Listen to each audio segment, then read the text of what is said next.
de la communauté urbaine et de la ville d'Alençon, c'est effectivement de favoriser l'attractivité du terrain au travers de la formation supérieure et donc de rendre le cadre de vie des étudiants le plus agréable possible par l'offre culturelle, l'offre sportive, l'offre de loisirs.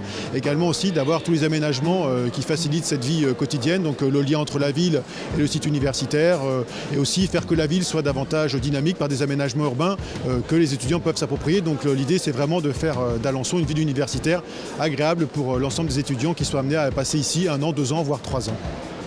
Vous savez que la transition numérique est un enjeu considérable dans un département rural comme le nôtre. Aussi, notre président Alain Lambert a souhaité développer toutes les initiatives dans ce domaine-là qui feront finalement les beaux jours du numérique demain.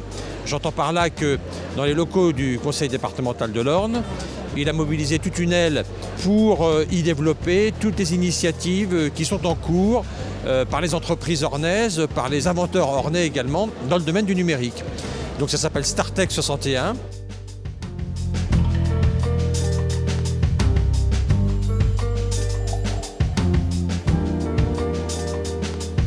L'IFRES, c'est l'Institut régional en santé de Basse-Normandie, au sein de laquelle on peut trouver des étudiants en kinésithérapie, en ergothérapie, et l'année prochaine, une ouverture pour des étudiants podologues et psychomotriciens.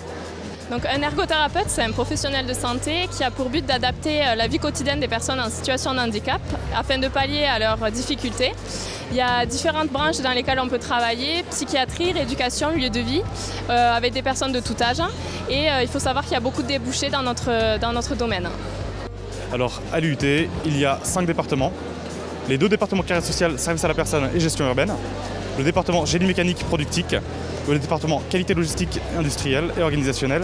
Et le département gestion logistique et transport.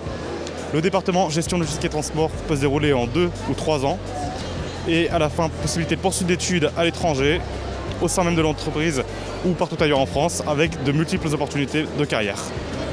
Le DUT Génie mécanique et productique, c'est un diplôme qui vise à former des techniciens supérieurs dans la conception et l'industrialisation de produits.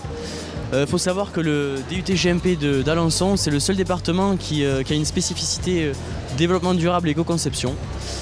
Et du coup, à la suite de ce diplôme, les jeunes diplômés ont le choix de partir en école d'ingénieur. Ça représente à peu près 50%.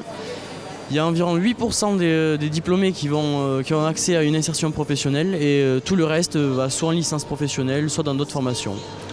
Donc l'ISPA, c'est une école qui a été créée par les entreprises pour former des élèves du BTS au diplôme d'ingénieur.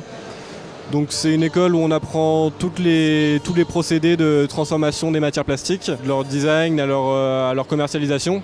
Aujourd'hui, les perspectives d'avenir dans ce milieu, c'est travailler donc, dans des usines de plasturgie, au sein même de l'atelier ou même en tant que concepteur directement dans les bureaux d'études.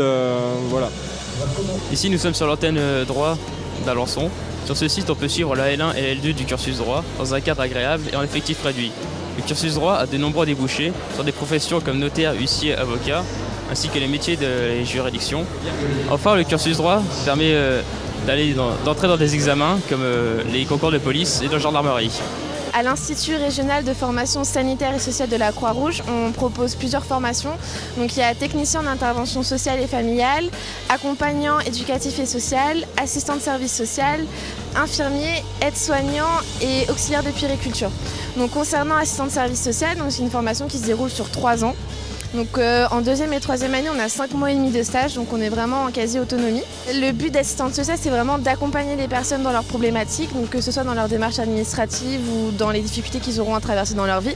Et ce qui est intéressant avec ce métier-là, c'est qu'on peut vraiment travailler partout, donc que ce soit dans des hôpitaux, dans des maisons de retraite, avec des personnes, avec des demandeurs d'asile, des personnes en situation de handicap, des enfants, vraiment même dans des grandes entreprises, on peut vraiment travailler partout avec ce métier-là.